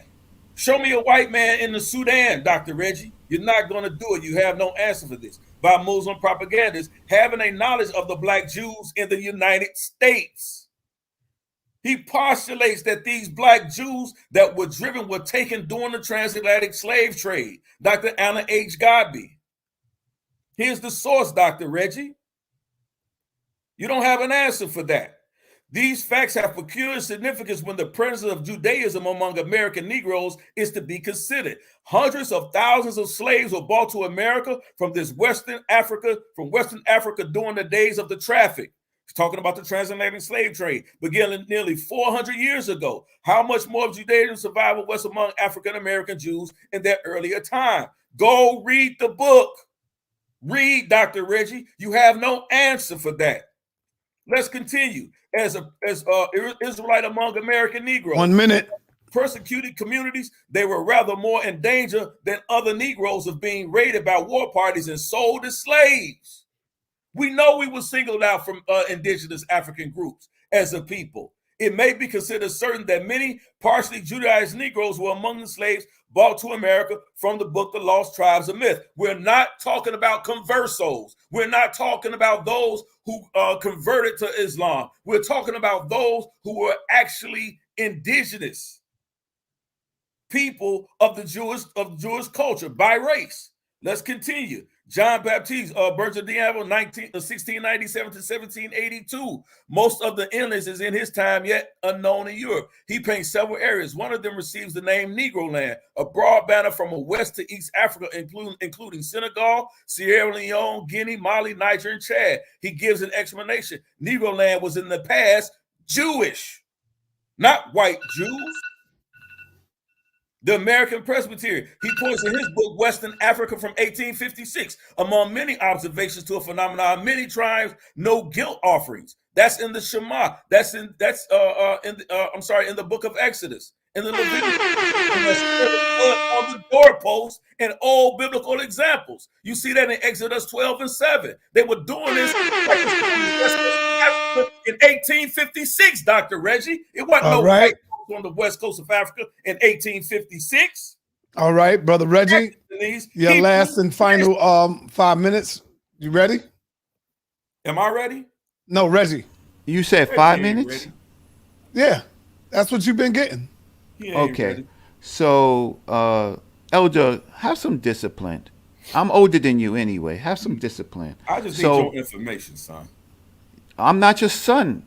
You getting some convert? No. I think let's stick with the information. I think you should show some discipline. The whole conversation. I think that you should show. Come on, y'all. Let's get with the info. Come on, Reggie. You got so I mean, okay. So here it goes. So share my screen. So let me just start right here. I only got 5 minutes, so let me just start right here. Okay. So I already went over already went over describing how Negro Jews came to be. Right? Time start. But I already explained how Negro Jews came to be. This is before the transatlantic slave trade, right? So, and I also brought in science, which he cannot do. He can't show a scientific document to talk about the admixture, the number of the type of admixture that was going on because of the Arab slave trade. So any boat of Europeans that come after the transatlantic slave trade, they already see what the transatlantic slave trade already did. I showed another article, science article, on a genetic study clues to history of North African Jews. I've already done that, right? And so he has really comprehension about the number, what males were used for and what females were used for. And then I showed this huge number of some even reaching 14,000 concubines seeding black people with Europeans, and they are going to, because they're subjugated, they're going to take on the religion and the culture of the invaders. I also have another article from 50 Years in America, book essays by Helene Hagen, right, who is a Moroccan, right, who talks about what was happening actually in Morocco and dealing with the 5 Jewish brothers known as the Mardachi brothers, right, and descendants of Spanish Jews, and the amount of the caravans needed to transport Africans. And so you can read this document while I actually move on. You can read it later, but I only have a little bit of my time. But I want to get right back into this. This is you see this right here? I started here, right? We're talking about misappropriation that these converts have because they do not know history. They're just starting to learn history. So this is Yahweh, and this is Asherah, right? And this is early Yahweh in Edom before the Hebrews ripped it off from the other Canaanites. So this is Yahweh. So Yahweh came not from God talking to Moses. It came from a culture already there, the Edomites. So this is Asherah with her legs open and her hands out. They don't look African, right? Here is Yahweh. This is Yahweh right here. Okay, so let's go further, right? Because if God created man in his own image, so that means Yahweh must be black, right? Hell no, right? This is how Yahweh is depicted. Let's look at some more Yahweh. This is Yahweh, the God of Edom. This is your Yahweh. He's depicted as a black man. Miss me with that. Here's another picture from the times of Israel, the face of God, Yahweh. Miss me with this. This is what you're calling black Hebrews, black Jews, Yahweh. Miss me and my people with that. You still, with all this jibber jabber that you said, you still didn't get to the fact of how Christianity, the gospel of Jesus Christ, got into West Africa. You could be talking about Hebrews all you want. You a Hebrew Israelite. You missed the point. The point is that you misappropriated someone else's culture, and then you get caught when we go back and we find out that the Hebrews actually misappropriated the culture from the Edomites, Esau, right? Stole it for themselves, and then they turn around and then you turn around and say that all of this jibber jabber got into West Africa naturally and not by subjugating black women. You got no respect for black women. Now the other thing is, so then we can follow the damn Bible and the damn scrolls. I think Tahuti did a good job of this shit, right? What is the earliest piece of work that you have? The Appello Codex? I don't even care what the date is. 960 CE, we got the London manuscripts, Sevis, right? Oh, we got the Ndedi scroll, the 3rd or 4th century in Israel. How did any of that get to Africa except for the slave masters, None of them. And trading. Oh, there's your NASH Papyrus. Then you don't want to deal with at all the Gospels and how a damn gospel got into the hands of those Africans when Christianity was illegal. But you want to come to the United States. You want to misappropriate Africans here and say that they are Hebrew Israelites when we have all this evidence to show that it was a European thing. That was my last round, and we can go from wherever. All right, I really think that you two brothers need to have a powerful debate set up for next week or next weekend, because y'all have a lot of information coming out. I think, Reggie, your last round was powerful. If only you had more time, you could have really. Sonetta, I agreed on that. Sonetta, I agreed to this conversation with the brother. No. You started off, brother. You started off, Reggie ended. Okay, so let's get the question and answer. Wait, 1 second. Sonetta, here's the thing. I decided to have a conversation with the brother to see, I'm going to call him his name, Elder Yarah, to see where, in fact, he was going. And so maybe in the future, maybe we may come back in a debate, right? Maybe in the future. We're not going to do it next week. But we're going to continue on with this program. This is just a pre-debate. I see you in the chat, brother. I mean, if you want to take this on, let me know, Rob. Let me say this to Reggie. Reggie, this is why you're dishonest, and I knew you would be this way. When we had the conversation, we were supposed to talk about three things, right? We were supposed to talk about the proof of any knowledge or oral tradition or written Torah on the west coast of Africa. I know you didn't want to touch that because you're a coward. Number two, we were supposed to Sonetta, he can't call me. He cannot call me names. No calling names. No calling names. He brother. can't call me names. No names. Because I don't want to. I don't want to name the whole conversation, bro. What he call you? What he call you? Huh? He called me a coward. No, so that's what they always do. What he call you, Yarah?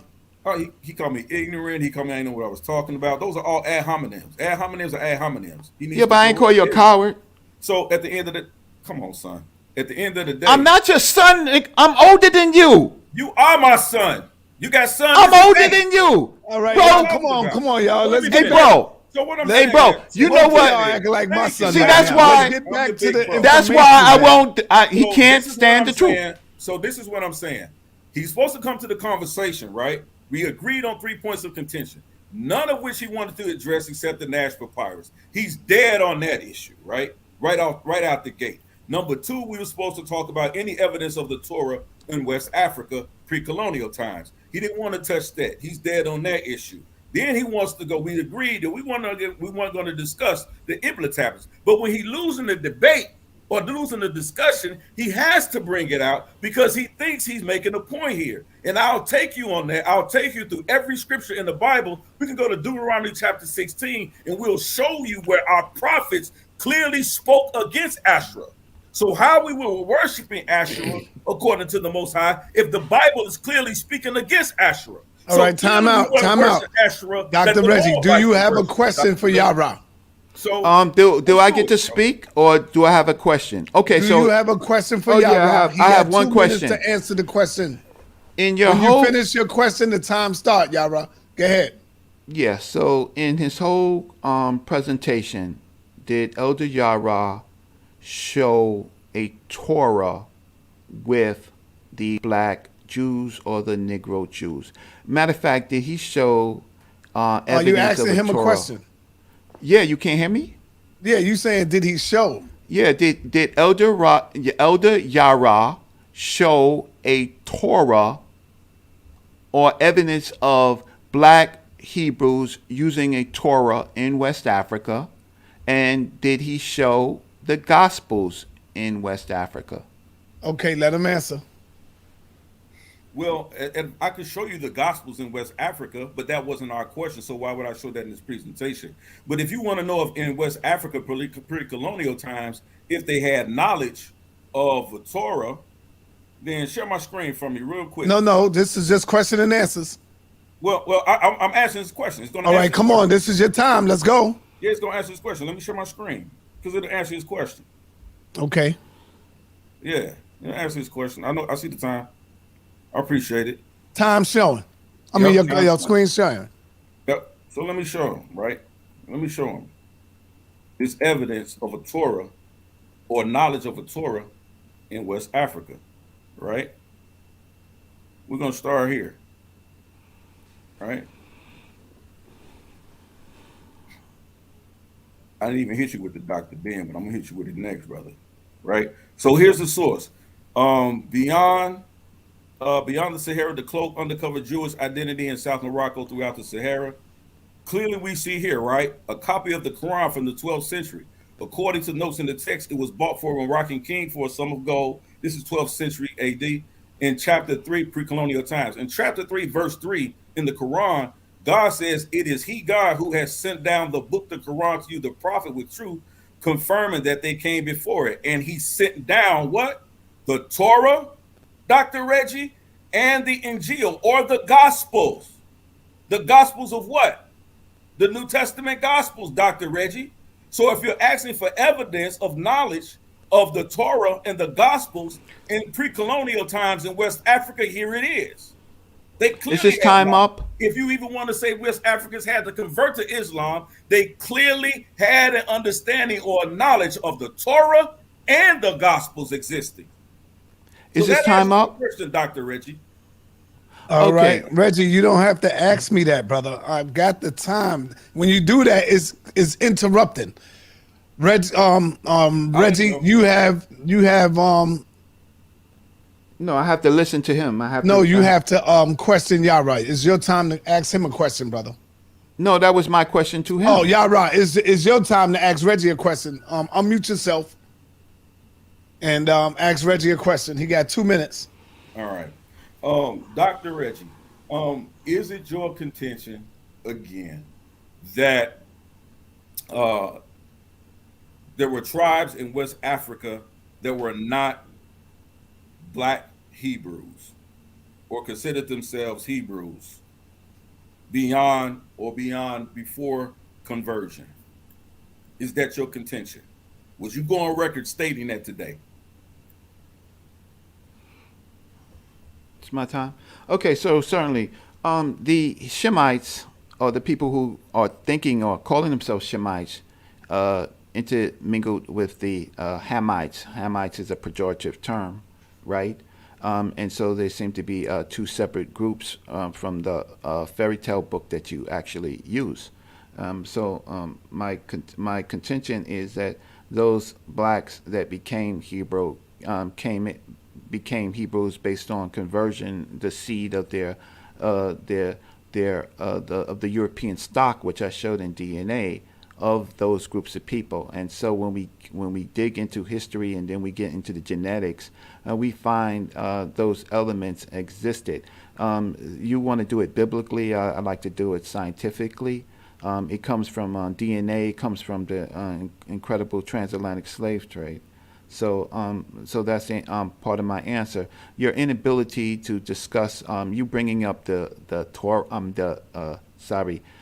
Quran is ridiculous, because the Arabs had a demi contract with the with the Jews, and the Jews were their sons, and that meant all Hebrew Jews from Europe, mainly them, and then the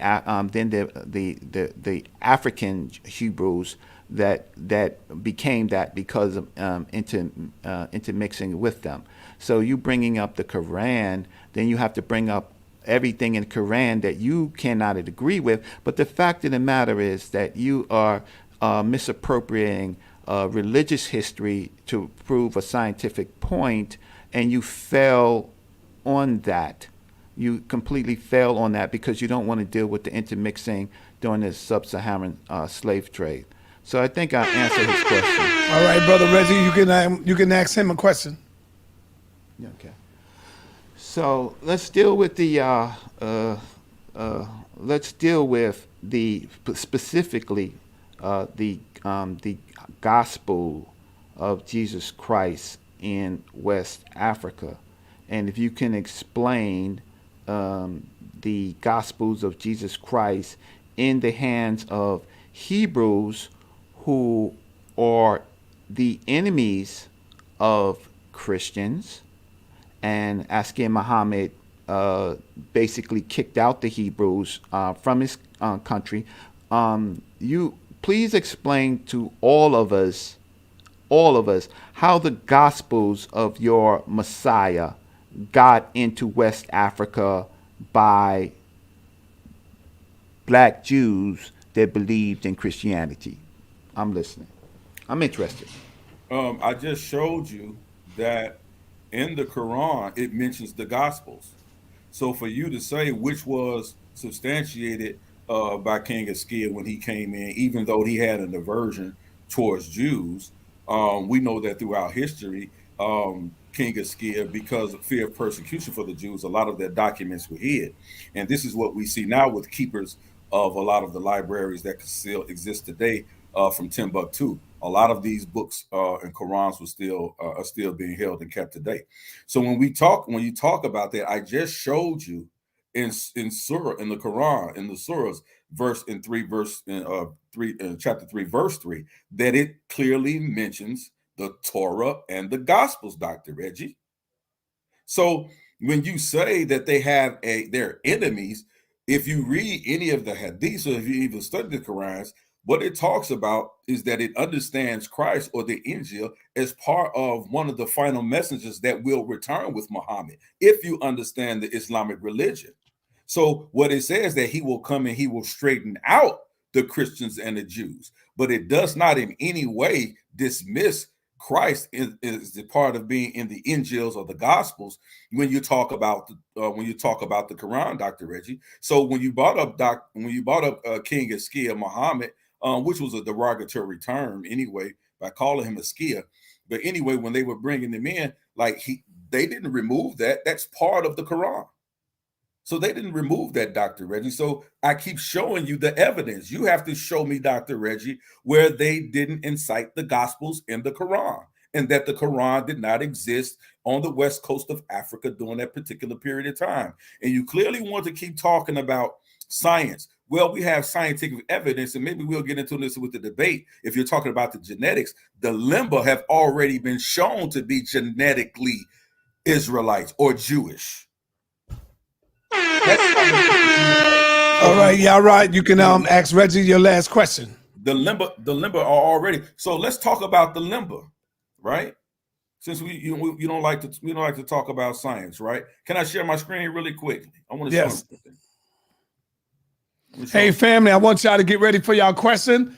No teaching, just ask your question. Right after Reggie finished speaking, we are opening up the phone lines. Just ask your question. Right. Your screen is sharing, Yarah. Right. So let me hide that right there. So right there. So it talks about the Limba tribe, right? It says the results from the study means that the Limba tribe share the same DNA as ancient Israelites. You understand that, Dr. Reggie? A DNA study done on Sephardic Jews by Family Tree DNA show that the DNA sequence that are found in predominantly sub-Saharan Africans. Isn't that what you brought up? You said we couldn't show that in sub-Saharan Africa? Well, here it is, Dr. Reggie. Sub-Saharan Africans ask your question, brother. Were present during, I'm going to get to it, were present during the formation of the ancient Israelites, right? It says the results means that the Limba tribe share the same DNA as ancient Israelites, right? Over 2,700 years ago, the Assyrians exiled the 10 tribes of the kingdom of Israel. In the 9th year, Hosea, the king of Assyria, captured Samaria, and he carried them away to Assyria and placed them in Hala on the harbor of the river Gozan, the cities of the Medes. And we could keep going. So, Dr. Reggie, my question to you, let me bring this out because Tudor Parfait says this, and I know Garfield likes to say this a lot of time. The protagonist of the NOVA documentary, Lost Tribes of Israel, made a journey through southern Africa to study the unusual traditions of Black African tribes called the Limba. This Bantu-speaking group claimed Jewish ancestry and observed many Semitic traditions such as kosher-like dietary restrictions and slaughter practices, male circumcision rites, strict rules against intermarriage, and Semitic sounding clan names, Dr. Reggie. So do you disagree with this DNA evidence? Since you said we couldn't show science or prove it with science, this is from a 2016 study on the genetic study of the Limba. Do you disagree with this genetic study and this genetic evidence? Do you disagree with this science that these are in fact ancient Israelites? My comment is really short on this. Discussing the Lemba tribe is really off topic because that is a Bantu group of Southern Africa, and that has nothing to do with us as a people in this country. So there, again, the DNA can be found through admixture and intermixing and marriages, and certainly through the enormous slave trade. And so to say that that they had specifically the same culture, that they was reading Hebrew, that they had the materials. You know, people can get through that aspect. If you look through Carousel and you look through South America with the Portuguese slave trade, you find, yes, you find the Torah and you find the manuscripts and you find tombstones, but that was through the oppressor. Your problem is that you are into the Bible too much and into the Torah too much. I asked you a and you don't scientific study question. science. You gotta Don't let him interrupt act. me. You gotta let him. Oh, okay. You don't. He's not interrupt answering my me. question though. I did answer the question. I'm saying. You gotta let him answer the way he want to answer, brother. Yeah. Go ahead, Reggie. So my answer to him, because he didn't hear, is through admixture and intermixing. You can find, we're all humans, so you can find intermixing, but that doesn't mean that what other mixtures did those Africans have? These are some of the earliest Africans in the world that birthed everyone. So to say that there's a specific group, then the specific groups come through population connections through admixture. And so please don't try to make, and that got nothing to do with the Gospels of Jesus Christ anyway. So you ain't no Hebrew. You ain't reading the Torah. You ain't Zion. So you just you're misappropriating Hebrew because you now you can only substantiate the Gospels through the Quran, right? Well, then you have to deal with. Then you're gonna have to deal with everybody. Hold on. Scientific. This is why. Hold on, everybody. Hold on. This is why y'all need to have a debate, because like Yarah said, he's not answering the question. That's when rebuttal comes in. You see, y'all are afraid to debate each other. What's going on? Have a damn debate. Yarah want to debate. So now we're going to open up the phone lines. I ain't got time to go back and forth with y'all because I got the great debate coming up right after this. And so I want to say the phone lines are now open. Family, we got Zion Lex and the man Chris coming in at 7 o'clock. Chris is coming in at 7 o'clock. Let's get it in. Call it in, y'all. This is your time to shine. Call it in now. We ain't got time. Oh, shit. The first caller in the building. Peace and Black Power, family. What's your name and where you calling from? This is your boy, Bishop Black Jesus Minister. All right. What's going on, Black Jesus? Oh, well, let me make this quick and try as painless as possible. Brother Yarah, great job, brother. I already knew, brother, you had this in the can, brother. This is a damn shame. But anyway, Yarah, and this question goes to Brother Yarah and Reggie at the same time. Yes, sir. Brother Reggie and Brother Yarah, do both of you agree or disagree? And I'm reading the book from Dr. Yosef Ben Yakinen titled We the Black Jews. We the Black Jews, volumes 1 and 2 by Yosef A. Ben Yakinen.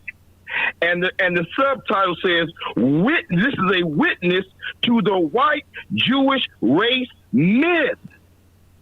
A witness to the white Jewish race myth. Y'all somebody pull this book up. Yarah, if you got that book. Let's go with the question, brother. So my question is, do you brothers agree or disagree with Dr. Joseph Ben Yakinen, Dr. James Smalls, Dr. John Henry Clark, who all said that the original Hebrews are black African people? That's my question. Well, I'll take your answer first, and I appreciate you, Black Jesus Minister. Peace, family. I'm going to say this. I actually have that actual video where Dr. Ben is actually saying that out of his mouth. And I was going to address Reggie with this because he so prominently poked his chest out and said Dr. Ben was one of his scholars, when Dr. Ben agrees with none of what he said tonight. And if you want me to play Dr. Ben's words back to you, let your ancestors speak to you right now, Reggie, I will, because I got the video queued for you out of Dr. Ben's mouth. But he don't want that. He's not ready for that. You don't even respect your ancestors. So what, you hung around with him? You don't believe a goddamn thing he said. So what? So to your point, I agree with what he says, that the white Jewish ancestry in West Africa and Africa is a myth. But Dr. Reggie doesn't understand, and this is why I know he's not well read. In Arab culture, in the Arab language, as they were writing, the use of the term white did not refer to the complexion of the European skin. That's what he doesn't understand. But only a person who's actually well-read and studied would know that. And that's not that I'm speaking with. All right, Brother Reggie, you want to address that? Yeah. So the African is the progenitor of the human race. These people hate the fact because they believe in a Jack and Jill fairy tale book called the Bible, and then they have hijacked the Torah. I've showed material culture of the Edomites having Yahweh before the Hebrews, the so-called Hebrews. The other issue is that, of course, the Africans in several time periods admixed with the groups of people inside Europe. On the issue of Dr. Ben, the fact of the matter is Hebrews, by their own account, say that they went into Africa and so they will have African blood. So the resulting culture of if it wasn't for ancient Egypt, there would be no Yisrael. There would be no story. It would be none of that. So you trying to find some type of a moment is silly, because the ancient Egypt Nile Valley extends to at least 20,000 years. Right, extend to at least 20,000 years before there was even a Yahweh, or you can even write a Yahweh, because God didn't teach you how to write first. So yes, Dr. Ben is my teacher. I think that everybody knows that. So is Dr. Clark, and so Dr. Ben. He is talking about his particular heritage of being a Hebrew.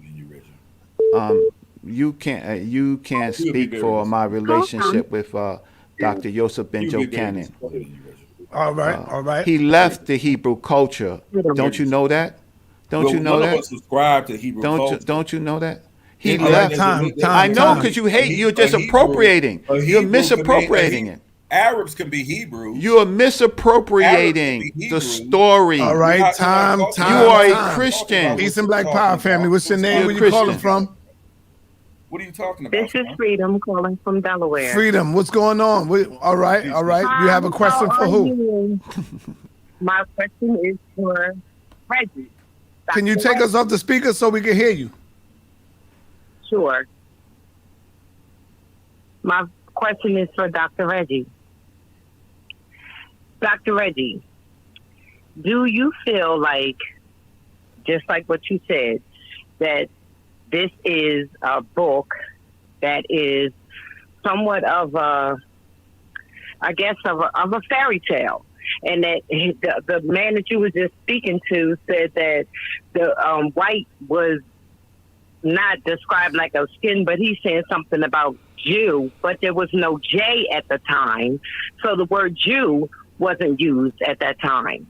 I'm just wondering, was there a J at that time? I'm asking Reggie, was there a J at that time? I mean, because y'all making such a big deal of a book that I feel as though it's a fairy tale too. Don't do it, Reggie. I feel as though it's a fairy tale that describes things that we did, that we do to each other. I'm asking you, Reggie. I think it's a fairy tale book myself. Yeah. Well, so we make more of a Yeah. I want to hear what you.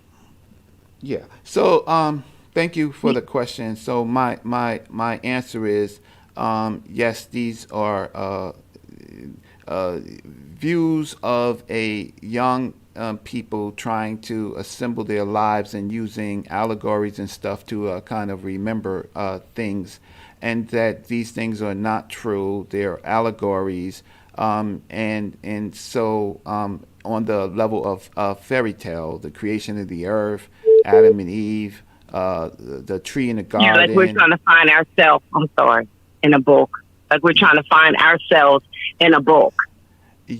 Yes, so we end up trying to do that, and especially African Americans taking on some of these religions, like the Hebrew Israelites, call themselves Hebrew Israelites, which is a Greek word, and at the same time not knowing that it's a Greek word, naming themselves, and then when you follow the line, then you get into the you get to Acts, and then you get to the argument between the Hellenistic Christians and Paul, and then you get into those type of but they cannot prove any of this because they don't have material culture. So I think that you're right. Now the question is, Yahweh, I already showed that it's from Edomite culture. If Esau didn't exist, but the Edomite culture existed. The other issue is that we know just from linguistics is that before the J, it was the two reed leaves in ancient Egypt, right, which create the word Jah. When the European, the Hellenistic Greeks and stuff like that, then it comes out to be a J. So themselves call themselves Jesus Christ, or even uses Jesus Christ, or the King James Version, which is another J, shows how stupid and uneducated these groups of people are, because they use fairy tale books instead of real history, and then they double and triple down on it. And they call themselves Black Jesus Minister and stupid stuff like that. On this diatribe. So I was answering the question. So it's ignorant. You shouldn't disrespect the sister like that, but I answer her with that foolishness. First of all, when you talk about Hebrew, ask the sister, did I disrespect her? When you talk about Hebrew, Dr. Reggie, first of all, it's not a Greek word. It's derived from a Proto-Sinaitic word, which we know is a child language of the Meta Nature. Right, so when we talk about that, we talk about a Piru, a Hebrew. Excuse me, right? Can I ask you a question before you start answering it? She want to ask you a question now, Sure, she can answer me a question. Can I ask you a question before you start answering it, please? Okay. You're claiming to be a Black Jew, right? No. You're not claiming to be? What are you claiming to be? I'm claiming to be a Black man. And you don't feel like, okay. Can I answer you? I'm claiming to be a Black man with African ancestry who believes that our oral tradition that came down through us, through our ancestors, tell us that these people that we read about in the book are, in fact, real people. The things that the God that they dealt with and the deity that they dealt with are actually real people. And we can talk, so when we talk about fairy tales, let's talk about what a fairy tale actually is. Right. All right. Let her ask you a question now. You told her who you are. So go ahead. Ask your question, sis. Okay. Now you do know that here's what I'm trying to say. Now, the people in the book, we all know that they just did not exist. Just like we know Cinderella didn't exist. Excuse me. I'm not wait a minute. Let me finish. Okay. Let me finish. We know that Sleeping Beauty. Okay. Here's the situation. Why do you think that Jesus existed if the J didn't even exist? Why do you think Joseph existed if the J didn't even exist? Why do you think John existed if the James existed if the J didn't even exist? Why do you think they existed if the J didn't even exist? Okay, it just makes no mental sense. Redundant. Okay, why do you think Job existed? Can I answer the question? Well, let me finish. Wait, let me finish just a second. Now I can say that the things may existed. I can take. I'm just giving you a quick example. Right, I can pin one child. I'm giving. I'm sorry. Okay. The question is, why do you think they existed if the J didn't even exist? Okay, so let me help you, and I hope you write this down and go study on your own time, and maybe Dr. Reggie will do the same. When people say that the I hope J you don't. I hope exist, you don't give an answer to the example, Greggy. But go ahead. When people say that the J didn't exist, that's false. Stop believing that lie.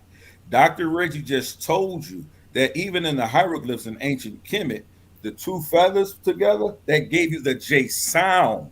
So the J sound always existed. When you're talking about a J, you're only talking about a symbol that represents a sound. The sound has already existed. But if you go to the back earlier times in the Roman at the establishment of Rome around 735 BCE or so, circa that time, they used the actual symbol J, but they used it as a numerical symbol, right? So even when you still understand this today, and let me prove it to you. When you do the ABCs, right? You learned that as a child, A, B, C, D, E, F, G, H, I. What comes after I? J. Why does the I and the J look similar? The only thing that's the difference is the hook or the schwa. And that schwa connects that second I to that J, because the Romans used it as a continuation for I, because they didn't have another number to extend from that. So they use that second letter or that symbol J to connect that, right? And so as we go along in linguistics, the J has always existed before the creation of the Bible, the compilation of the Bible, and any of these things that you talked about, it always existed. The sound has always existed. So when people say the J never existed, that's false.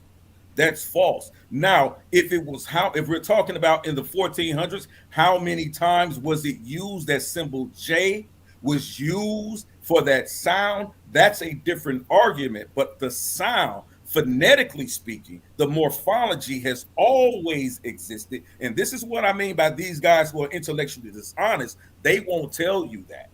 That's a fact of history. All right. So can I answer that, Sister Freedom? Can I continue to answer that? So he's lying. So ancient Hebrew, we do not know how it sounds. So he's lying. So we have transliterations. We do not know how ancient Hebrew sounds from the time period of the Canaanite period. Isn't it a sister language of the Canaanite language, Reggie? We do not know how the Canaanite language sounds. You are a liar, right? The fact of the matter is, when people refuse to pronounce a sound and pronounced it in their own language, they pronounced it the way they wanted to. For example, the ancient Egyptians used the two reeds to pronounce words in Canaanite the best way that they decided to use their writing skills. These other groups of people, they weren't even writing yet, right? And so no, they were not writing yet. The Hebrew comes out of the Phoenician script, which is a derivative of ancient Egypt.